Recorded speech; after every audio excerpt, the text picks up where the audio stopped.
Hi! இன்னைக்கு முளைக்கட்டின பாசிப்பயிரும், முட்டைக்கோஸும் சேர்த்து பொரியல் எப்படி பண்ணுறதுன்னு பார்க்கலாம். இதுக்கு முன்னாடி நான் கேரட், பீன்ஸ், முட்டைக்கோஸ்லாம் சேர்த்து பொரியல், இல்லைன்னா முட்டைக்கோஸ் கூட பச்சை பயிறு சேர்த்து கூட்டு மாதிரிலாம் ஷேர் பண்ணியிருக்கேன். இன்றைக்கி முளைக்கட்டின பாசிப்பயிறு வித் முட்டைக்கோஸ் சூப்பராக இருக்கும்.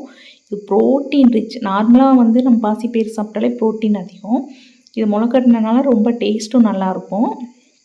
ஃபஸ்ட்டு கடாயில் எண்ணெய் விட்டுட்டு கடுகு, உளுந்தம்பருப்பு, கடலைப்பருப்பு எல்லாம் சேர்த்து நல்லா வெடிச்சதும் கொஞ்சமாக ஜீரகம் சேர்த்துக்கோங்க. அது ஒரு ஃப்ளேவருக்காக தான். வெங்காயம், பச்சை மிளகாய், கருவேப்பிலையெல்லாம் போட்டு நல்லா வதக்கிக்கோங்க.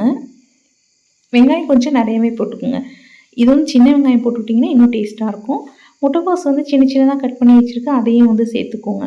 இப்போ அடுப்பு இதுக்கப்புறம் சிம்லேயே இருக்கட்டும். அடுப்பு மீடியமோ ஹைலியோ வச்சுக்காதீங்க. அடுப்பை சிம் பண்ணிவிட்டு முட்டைக்கோஸ் அப்புறம் நான் 2 நாள் முளைக்கட்டினால நல்லா நீளமாக முளைச்சி வந்திருக்கு. ஒரு நாள் கட்டினீங்கனாலும் லைட்டாக முளைச்சி வந்திருக்கும். சூப்பராக நீளமாக இருக்குது. ஒவ்வொரு பயிரும் நீளமாக இருக்குது. இப்போ முட்டைக்கோஸ், பாசிப்பயிறு 2ஐயும் சேர்த்து நல்லா மிக்ஸ் பண்ணிடுங்க. அடுப்பு சிம்லேயே இருக்கட்டும். மிக்ஸ் பண்ணிவிட்டு உப்பு வேணும் அப்படின்னா உப்பு சேர்த்துட்டு நல்லா தட்டு போட்டு க்ளோஸ் பண்ணி வச்சு ஒரு 5-6 நிமிஷம் அப்படியே சிம்லேயே வச்சுட்டிங்கன்னா சூப்பராக வெந்துடும். இடையில எடுத்து நீங்கள் மிக்ஸ் பண்ணி விட்டுருங்க. இல்லைன்னா லைட்டாக அடிப்பிடிக்கிற மாதிரி இருக்கும். இதில் நீங்கள் தண்ணி எதுவும் சேர்க்க தேவையில்லை.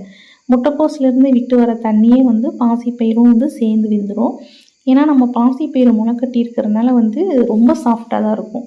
அதனால் பாசிப்பயிறு எப்படி வேகும் அப்படின்லாம் யோசிக்காதீங்க. தட்டு போட்டு க்ளோஸ் பண்ணிவிட்டு அப்பப்போ ஒரு 5-6 நிமிஷத்துலேயே வெந்துடும். அப்பப்போ லைட்டாக மிக்ஸ் பண்ணி விட்டுருங்க. பாருங்கள், லைட்டாக பச்சை மிளகாய் கலர் மாறிடுச்சு. பார்த்தாலே தெரியும் நல்லா வெந்துடுச்சு. நீங்கள் செக் பண்ணிவிட்டு தேங்காய் துருவல் சேர்த்துக்கலாம். இல்லை தேங்காய் துருவல் உங்களுக்கு சேர்க்க விருப்பம் இல்லை அப்படின்னா கொஞ்சமாக கடலைப்பருப்பு, எள்ளு, வரமிளகாய், கொத்தமல்லி, ஜீரகம் இந்த மாதிரி அரைச்சி நான் அந்த ரெசிபியை ஆல்ரெடி ஷேர் பண்ணியிருக்கேன். அந்த பொடி கூட சேர்த்துக்கலாம். ரொம்ப டேஸ்ட்டாக இருக்கும். நான் இன்றைக்கி தேங்காய் துருவல் மட்டும்தான் சேர்த்துக்கிறேன். தேங்காய் துருவல் சேர்த்ததுக்கப்புறம் அடுப்பு ரொம்ப நேரம் ஆனில் இருக்கக்கூடாது. தேங்காய் துருவல் சேர்த்து அப்படியே ஆஃப் பண்ணிவிட்டு மிக்ஸ் பண்ணி விட்டு க்ளோஸ் பண்ணிடுங்க. அவ்வளோதான். சூப்பராக ரெடி ஆகிடும். கண்டிப்பாக இதை ட்ரை பண்ணுங்கள்.